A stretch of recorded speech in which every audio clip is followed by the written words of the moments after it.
राज्याचे उपमुख्यमंत्री अजितदादा पवार यांचा एका दुर्दैवी विमान अपघातामध्ये निधन झालं। त्याबद्दल मी त्यांना श्रद्धांजली अर्पण करतो। या माझ्या मतदारसंघात निवडणुकीच्या प्रचाराच्या निमित्तानं निवडणूक लागल्यापासून आज पहिल्यांदाच आलो।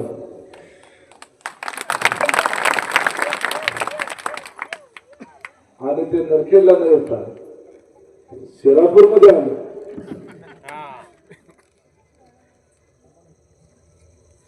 या निवडणुकीमध्ये संतोषांना धनुष्यबाण चिन्हावर नरखेड पंचायत समितीमधून प्रगती विदेशी दगडे घड्याळ चिन्हावर आणि सायली सचिन चव्हाण आपल्या सुरेश भाऊ यांच्या सोनबाई या घड्याळ चिन्हावर असं वर धनुष्यबाण आणि खाली घड्याळ अशा पद्धतीनं या निवडणुकीला आपल्या पार्टीकडून उभे आहेत। आज या एवढ्या प्रचंड संख्येनं जमलेल्या शिरापूर पंचायत समिती गणातील आपल्या नरखेड भागातील तरुण मित्र वडीलधारी मंडळी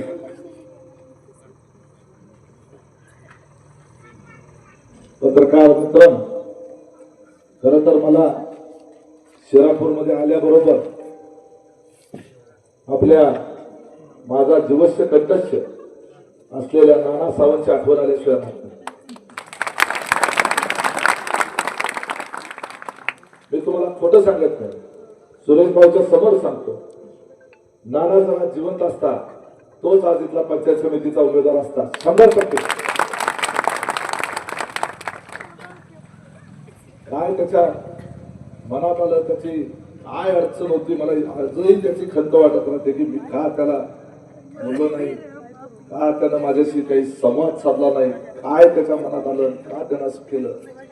इतका उमदा कार्यकर्ता तो आपल्यातून सोडून गेला। शेवटी नियतीच्या पुढे कुणाचं काही चालत नाही।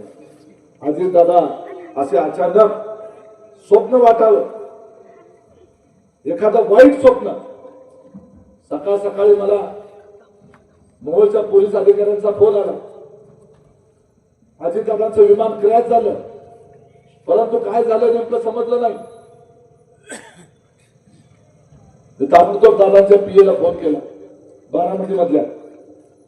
त्यांनी फोन उचलला, त्याने रडत रडत सांगितलं दादा गेले। मला शॉक बसला। मला 2 मिनिटं माझ्या डोक्यामध्ये एखादा करंट लागावा अशा पद्धतीने माझी अवस्था झाली। अचानक असं काय घडलं। ज्या अजितदादाची या नरखेड मध्ये आपल्याला सभा घ्यायची होती, त्या अजितदादाची शोक सभा घ्यायची वेळ माझ्यावर आली। अजितदादाची मिरवणूक काढली असती, त्या अजितदादाची शोक यात्रा काढायची वेळ माझ्यावर आली। आणि अशा परिस्थितीमध्ये हे राजन पाटील, महाराजा पाटील, अजिंक्यराव पाटील 3 दिवसाचा सरकारी दुखवटा असताना तिकडे माझ्या कुरुल मतदारसंघात तिकडचा उमेदवार आणि हे लोक हलग्या वाजवतात, फटाकड्या वाजवतात आणि खांद्यावर बसून मिरवणुका करतात। अरे लाजा वाटल्या पाहिजे जरा। आज जे तुमचं साम्राज्य उभं राहिलं, हे कुणाच्या जीवावर उभं राहिलं। अरे एखाद्याला तांब्यावर पाणी दिलं तरी जाणीव ठेवणारी माणसं आम्ही।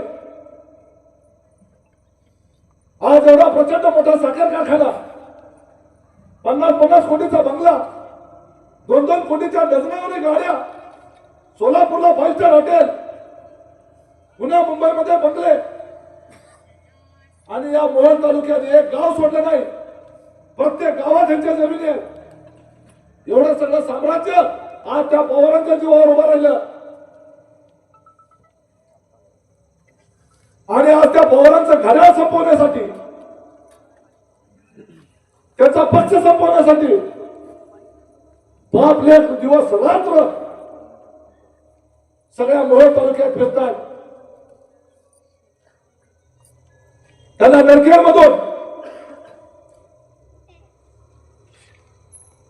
संतोष पाटलाचा पराभव करायचा आहे आणि कुरुल मधून इथून मला उमेश पाटलाचा पराभव करायचा आहे.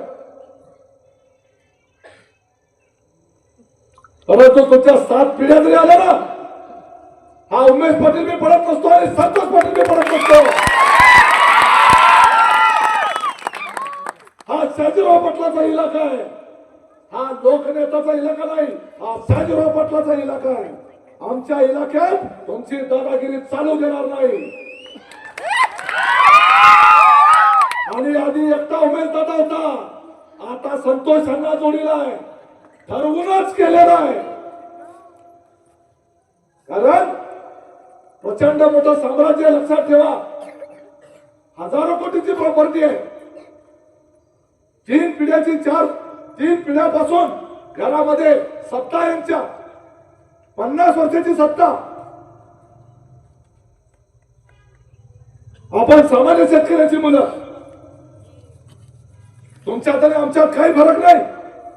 फक्त माईक आहे, धाडस आहे, प्रामाणिकपणा आहे आणि काम करण्याची तळमळ आहे. व्यासपीठावर अनेक लोक बसले, एवढी मोठी यादी आहे. अर्धा तास वेळ मला, अर्धा बी नाही, 20 मिनिटं राहिली. नाव कुणाचीच घेतली नाही.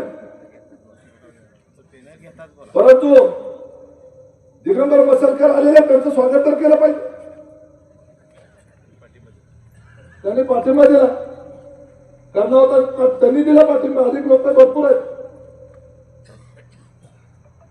सगळे मोठी मान्यवर आहेत. माझ्या सगळी घरातली माणसं आहेत, तुम्ही सगळी घरातली माणसं आहेत.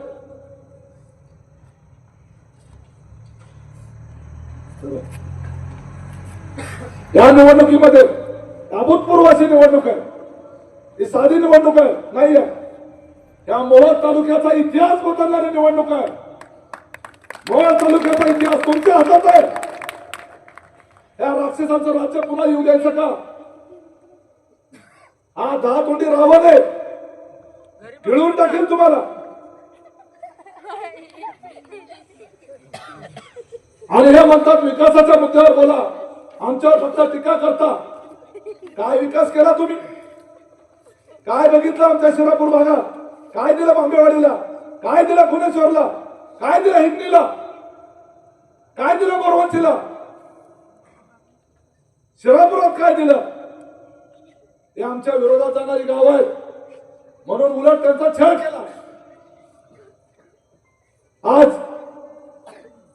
लाखांना पैसे हातात, कुठली सत्ता नसताना, जिल्हा परिषद सदस्य नसताना सुद्धा करोडो रुपये त्या ठिकाणी आणायची ताकद आहे. मला 7,500 मतांनी तुम्ही लोकांनी निवडून दिलं जिल्हा परिषदचा सदस्य म्हणून. काम असं करावं लागतं, लक्षात घ्या. आज सोलापूर जिल्ह्यामध्ये 68 जिल्हा परिषदचे सदस्य, कुणाकुणाची नाव आठवतात सांगा फक्त. नावं तरी आठवतात का लोकांची जिल्हा परिषद सदस्याची मागच्या? मला माझ्या दक्षिण सोलापूरचा कार्यकर्ते म्हणायचे आमच्या इकडे निवडणूक लढवा, पंढरपुरातले म्हणायचे आमच्या इकडे निवडणूक लढवा, कुरुल भागातले म्हणले आमच्याकडे निवडणूक लढवा. का बरं म्हणत होते?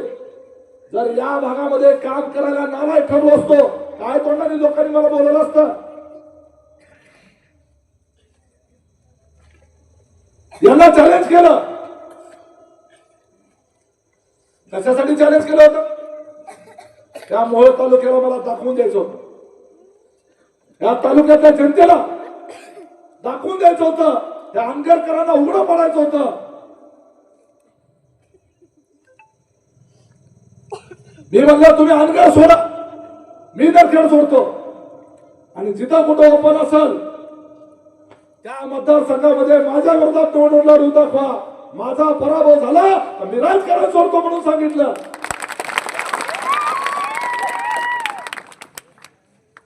पण याची हिंमत झाली नाही. शेवटच्या दिवशी अर्ज भरायचा 1 दिवस असताना पुन्हा अजून त्यांना चॅलेंज दिलं, जर पोरांना झेपत नसल तर बापानं उभं राहू माझ्या विरोधात.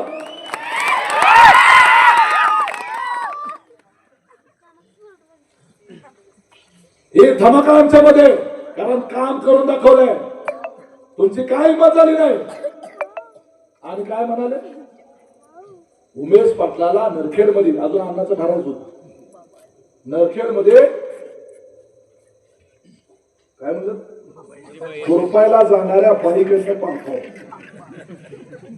किती दिवस शोधतोय ती खुरपणारी बाई नेमकी हाय कुठे, आणि हाय खुर्ची. खुरपायला जाणाऱ्या बाया दिसले की बघायचो आता ह्यातली कोण उमेदवार आहे.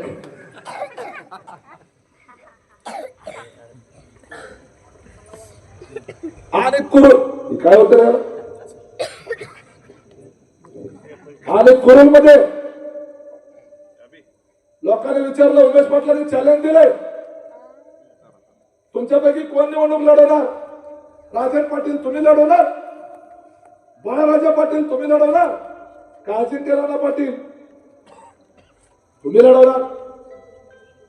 तर म्हणले आम्ही आम्हाला लढायची गरज नाही, आमचा 3ऱ्या फळीतला कार्यकर्ता त्याला पाडेल. आता म्हणलं 3ऱ्या फळीत, म्हणलं पहिल्या फळीत कोणाचा गाव? पहिल्या फळीमध्ये मला दिसलं, पहिल्या फळीतला प्रकाश चौरे अध्यक्ष, पहिल्या फळीतला अनिल कादे दिसणारी बरोबर, पोट्रे बाप्पा असतील आपले गुणेश्वरचे, चंद्राराबा तिकडं, जगुराला इकडं पोट्रे बाप्पा. म्हणलं पहिल्या फळीतली हीच लोक असतील ना. म्हणलं आता ही पहिल्या फळीतली ही आहे, आता दुसरी फळी कुठं आहे मला काही सापडणार. 3री फळी तर दिसत ना, कोण आहे 3ऱ्या फळीत शोधत होतो करून मध्ये. 3ऱ्या फळीतला कार्यकर्ता कोण आहे 3ऱ्या फळीतला? तर एक कारखान्याचा मालक, कोट्याधीश उद्योगपती. अरे तुझ्या मालक 3ऱ्या फळीमध्ये एक 100 कोटीचा मालक, 1000 कोटीचा कारखाना, एवढा मोठा उद्योगपती जर 3ऱ्या फळीतला कार्यकर्ता असेल तर मग पहिल्या फळीमध्ये टाटा, बिर्ला, अंबानी, अदानी हेच असलं पाहिजे. मग मला ही पोट्रे बाप्पा ही तर ह्यांना फळीच नाही, ही फळीच्या खाली ह्यांना किमतीतच घेतलं नाही. पहिल्या फळीत टाटा, बिर्ला, अंबानी, आता उद्योगपती जर 3ऱ्या फळीत असेल, 100 कोटी, 200 कोटी, 500 कोटीचा मालक जर 3ऱ्या फळीत असेल, पहिली फळी नाहीच, ह्याची कवडी कचरा करून टाकला. प्रकाश चौरे हे सगळे यांचे 40-30 वर्ष यांचे निष्ठावंत, खऱ्या अर्थानं पहिल्या फळीतले कार्यकर्ते यांचा कचरा केला, कचरा. नरखेड गटात उमेदवार शोधतो, रोज नवीन नाव. पहिल्यांदा ऐकू आलं जगुनालाचं, मग ऐकू आलं पोट्रे बाप्पाचं, मग ऐकू आलं त्या देगावच्या पाटलाचं. वेगवेगळी नाव, त्याला विचार त्याला विचार. जी ती मला नगर बाबा, ती म्हणाच काय होतंय नगर बाबा, डिपॉझिट जप्त होईल ना.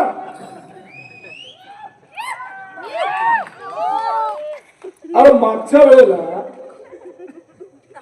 नवीन असताना डिपॉझिट घालवलं आपण. आता तर आपण काम केलंय, सगळी 100% कामं नसतील झाली, काय ना काय काम केलंय, लोकांना उपलब्ध आहे, 24 तास अवेलेबल आहे, सुखदुःखात आहे. आणि हुडकून काढून कुठला काढला? आमचा जवळचा कार्यकर्ता,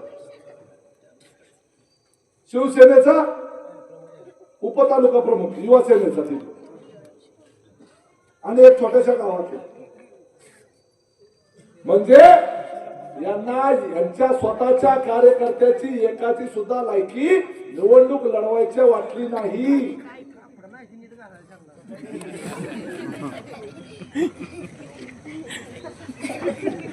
हे काम बोलतं लक्षात ठेवा.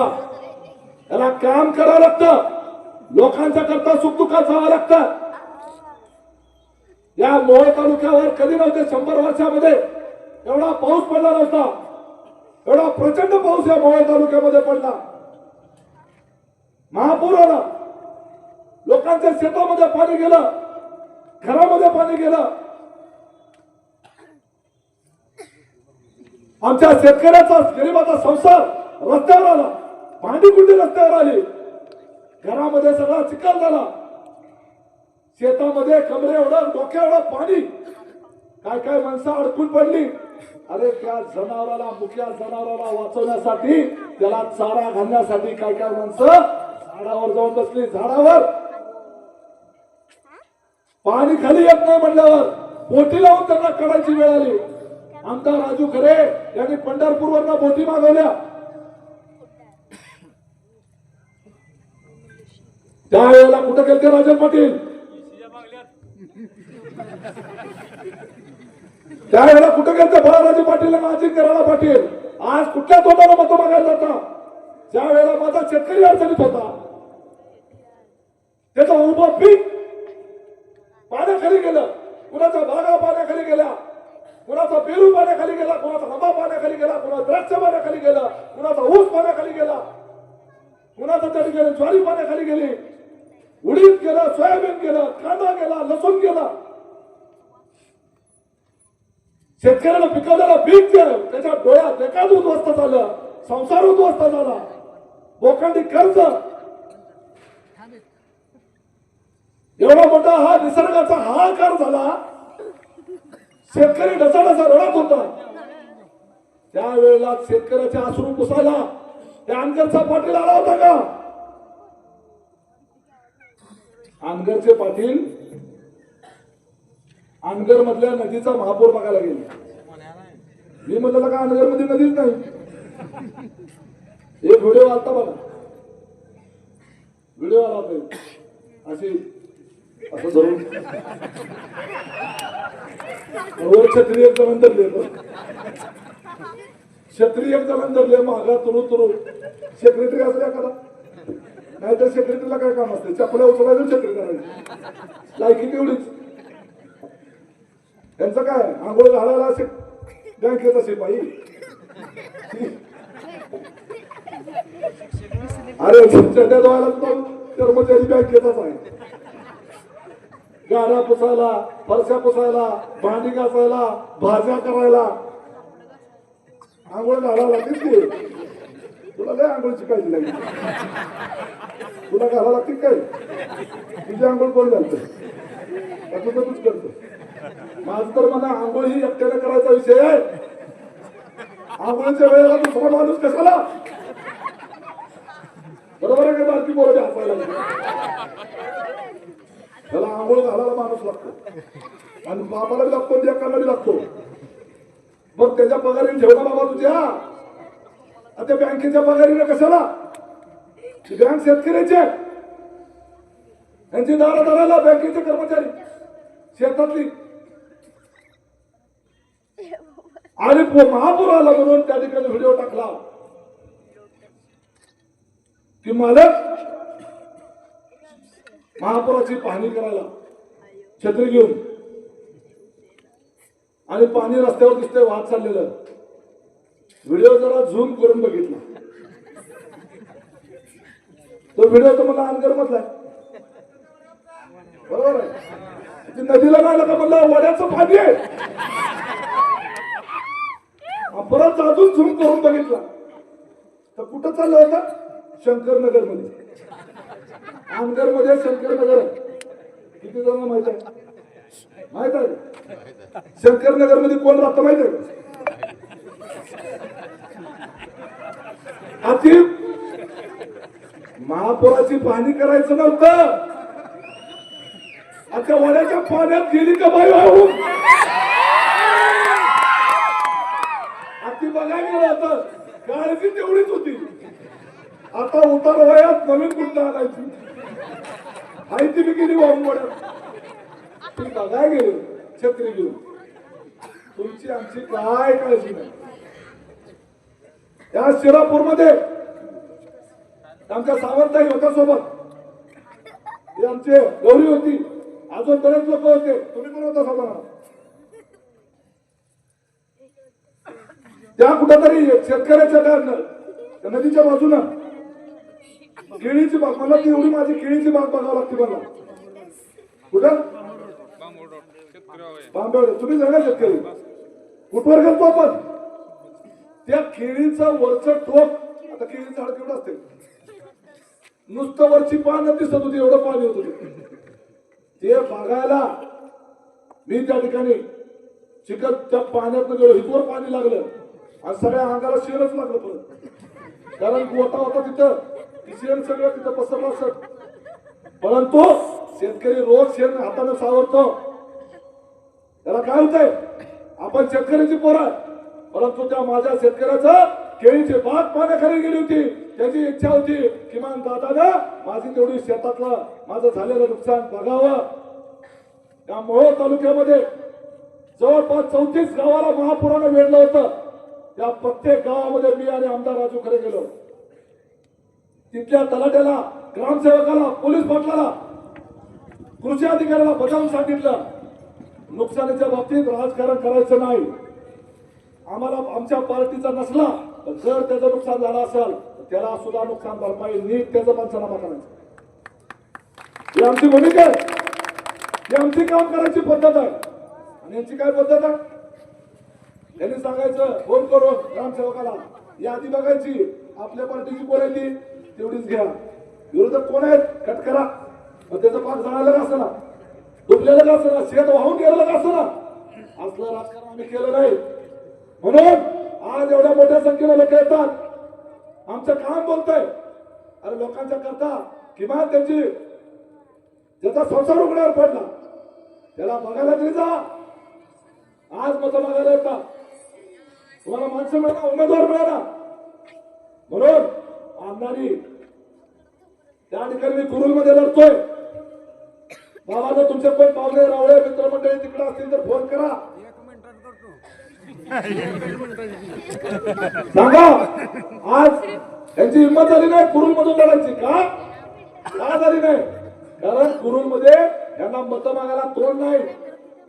कारण मागच्या 50 वर्षाच्या यांच्या सत्तेच्या काळात यांनी या सगळ्या मोहोळ तालुक्याला, आपल्या नरखेड भागासकट सगळ्या मोहोळ तालुक्याला पूर्ण वाईट टाकलं, दुर्लक्ष केलं.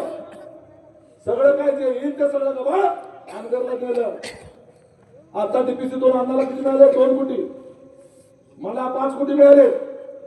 मी कुरुलला टाकले, अन्नाने 2 कोटी इथं टाकले, पुन्हा 40 लाख टाकले या भागात शिरापूरला. आणि यांनी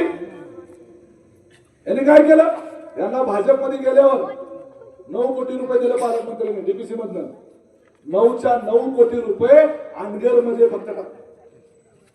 म्हणजे ही अप्पलपोटी माणसं आहेत का तालुक्यामध्ये तोंड घेऊन तालुक्याचा आमदार म्हणता, तालुक्याचा भाग्य विधाता. कसं बोलतात, तालुक्याचे भाग्य विधाते. तालुक्याचे भाग्य विधाते नाही, ते भाग्य विजवते.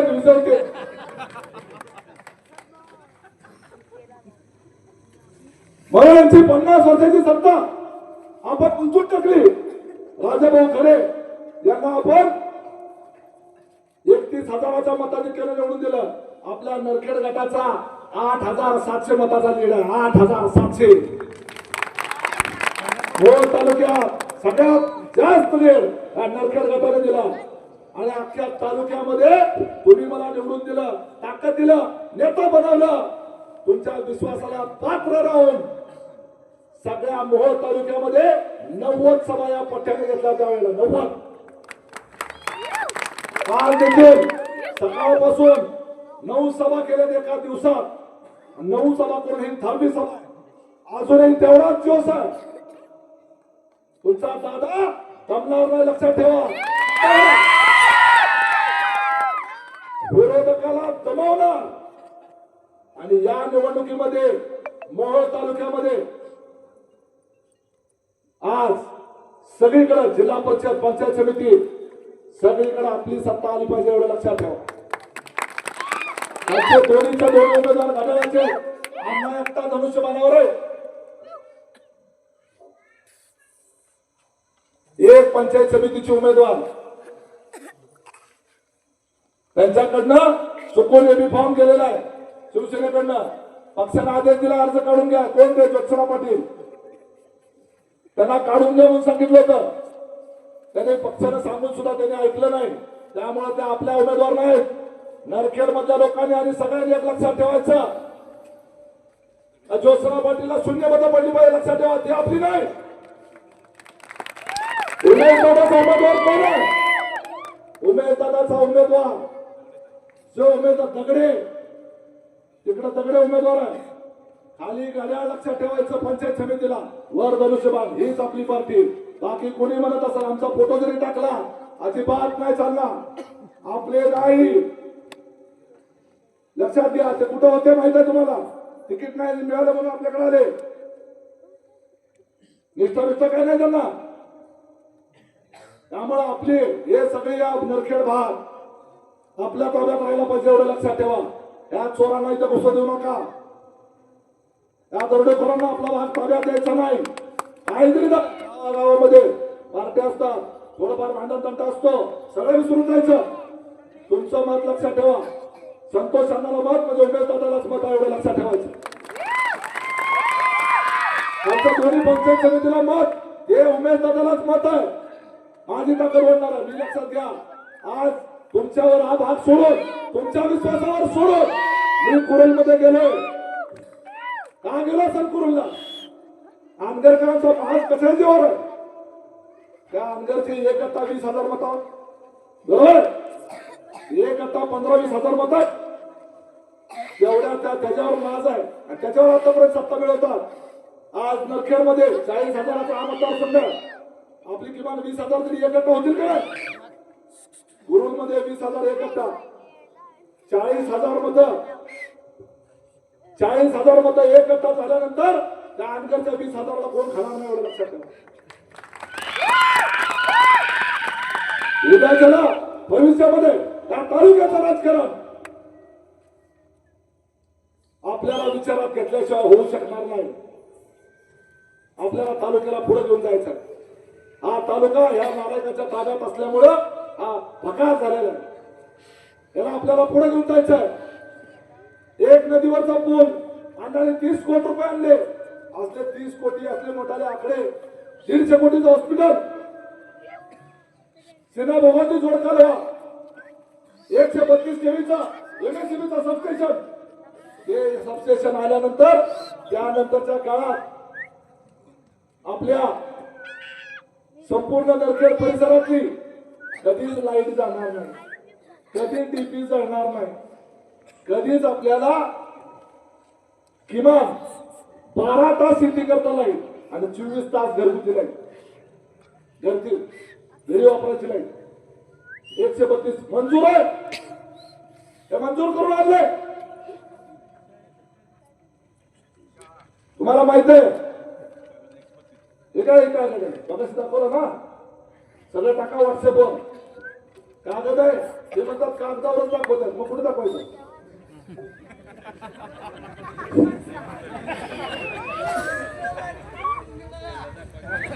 हा ते म्हणतात कागदावर दाखवतात. मग कुठं दाखवायचं बाबा सांग तू तरी. सरकारी कागद येतो.